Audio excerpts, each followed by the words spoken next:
बार धरती पर राक्षसों का अत्याचार बहुत बढ़ गया था। वो मनुष्यों के साथ साथ देवों पर भी अत्याचार करने लगे थे। सभी देव मिलकर भी उनका सामना नहीं कर पा रहे थे, जिससे राक्षसों का मनोबल बहुत बढ़ गया था। ये देखकर देवराज इंद्र सभी देवों के साथ कैलाश पर्वत गए और शिवजी से बोले, महादेव, राक्षसों ने धरती और स्वर्ग लोक दोनों में हाहाकार मचा दिया है। कृपया आप संसार में संतुलन बनाए रखने के लिए इन राक्षसों का संहार करें। आप सभी चिंता न करें देव, संसार का संतुलन बनाए रखने के लिए मैं इन राक्षसों का संहार अवश्य करूंगा। ये कहकर शिवजी ने अपना त्रिशूल उठाया और देवों की सहायता के लिए उनके साथ चले गए। शिवजी की अनुपस्थिति में पार्वती जी कैलाश पर्वत पर अकेली थी। जब वो स्नान के लिए जा रही थी, तभी उन्हें एक विचार आया। वैसे तो कैलाश में बिना आज्ञा कोई प्रवेश नहीं कर सकता, किंतु फिर भी मुझे अपनी सुरक्षा के लिए कुछ करना चाहिए। ये सोचकर उन्होंने अपने लेक की मैल से इंसान का पुतला बनाकर मंत्र उच्चारण कर उसमें प्राण डाल दिए। पहली श्वास लेते ही उस बालक ने पार्वती जी से पूछा, मैं कौन हूँ? तुम मेरे पुत्र गणेश हो। मैं स्नान के लिए जा रही हूँ। तुम कुछ देर द्वार पर पहरा दो और जब तक मैं स्नान कर रही हूँ तुम किसी को अंदर प्रवेश मत करने देना। जैसी आज्ञा माता। गणेश स्नान गृह के द्वार पर एक भाले के साथ पहरा देने लगे। कुछ समय बाद जब शिवजी राक्षसों का संहार कर लौटे तो उन्होंने सोचा, ये समाचार सबसे पहले मुझे पार्वती को देना चाहिए। लेकिन वो जैसे ही पार्वती जी को ये समाचार सुनाने स्नान गृह में प्रवेश करने लगे, गणेश ने उन्हें रोकते हुए कहा, रुकिए, माता की आज्ञा है कि मैं किसी को भी स्नान गृह में जाने ना दूं, इसलिए आप स्नान गृह में प्रवेश नहीं कर सकते। तुम कौन हो और मुझे स्नान गृह में प्रवेश करने से क्यों रोक रहे हो? मेरा परिचय छोड़ो और यहाँ से चले जाओ। गणेश को इस तरह अपना विरोध करते देख शिवजी क्रोधित हो गए। उद्दंड बालक, तुझे इसका दंड अवश्य मिलेगा। ये कहकर शिवजी ने त्रिशूल से गणेश पर वार किया। गणेश ने भी अपना भाला उठाया और दोनों के मध्य युद्ध आरंभ हो गया। शिवजी अगर महादेव थे तो गणेश को भी आदिशक्ति पार्वती जी ने बनाया था, इसलिए दोनों में बहुत समय तक घमासान युद्ध चलता रहा। इसके प्रभाव से डरकर ब्रह्मा और विष्णु समेत सभी देव युद्ध रोकने के लिए कैलाश पर्वत आए। महादेव, ये युद्ध रोक दीजिए।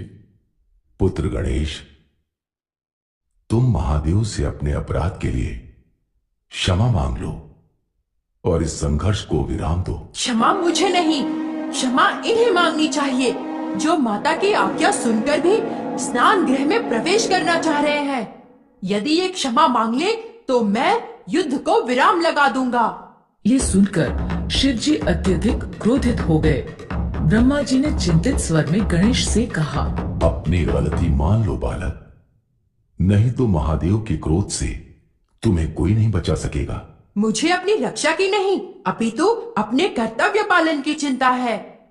रहने दीजिए ब्रह्मदेव, मुझे इस दुष्ट बालक को दंडित करना ही होगा।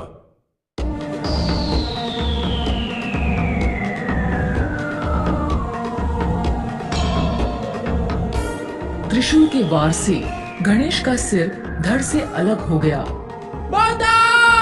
और आकाश मार्ग से होता हुआ मंगल लोक में जा गिरा। गणेश की विलाप भरी आवाज सुनकर पार्वती जी स्नान गृह से बाहर आईं। जब उन्होंने गणेश का मृत धड़ जमीन पर पड़ा देखा तो वो बहुत दुखी हुई और रोते रोते बोली, पुत्र गणेश, हे देव, ये आपने उचित नहीं किया। आप जल्दी से मेरे पुत्र को जीवित कीजिए। क्रोध में आपसे बहुत अनुचित कार्य हो गया है महादेव, इसलिए आपको गणेश को जीवित करना ही होगा। अब तक शिवजी का क्रोध भी शांत हो चुका था। वो पार्वती जी से बोले, हे देवी, गणेश का सिर मेरे त्रिशूल के वार से मंगल लोक में जा गिरा है और वैसे भी मेरे वार से कटा सिर वापस नहीं जोड़ा जा सकता, इसलिए क्षमा करना देवी, लेकिन गणेश को जीवित करना असंभव है। ये सुनते ही पार्वती जी क्रोधित हो गईं। हे देव, यदि आपने मेरे पुत्र को जीवित नहीं किया तो मैं सारे संसार को अपनी क्रोध की अग्नि में भस्म कर दूंगी। इस पर ब्रह्मा जी कुछ देर सोचकर बोले, महादेव, बालक गणेश को जीवित किया जा सकता है। किसी ऐसे बालक का सिर जिसे आपके त्रिशूल से ना काटा गया हो, बालक गणेश के धड़ से जोड़ा जा सकता है। इसलिए महादेव, आप अपने गणों को आदेश दीजिए कि वो उत्तर दिशा से किसी ऐसे बालक का सिर लेकर आए जिसका चेहरा उत्तर दिशा में हो और जिसकी मां उसकी तरफ पीट करके सो रही हो। शिव जी समेत सभी देवों को ब्रह्मा जी की ये बात सही लगी। शिव जी ने अपने गणों को आदेश दिया।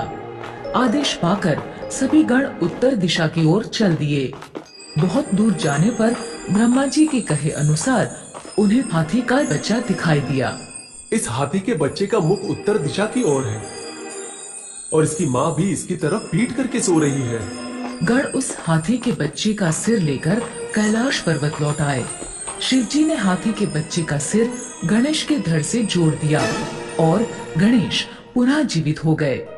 पार्वती जी गणेश को जीवित देखकर प्रसन्न थी, लेकिन अपने पुत्र के सिर पर हाथी का सिर देखकर थोड़ी निराश भी थी।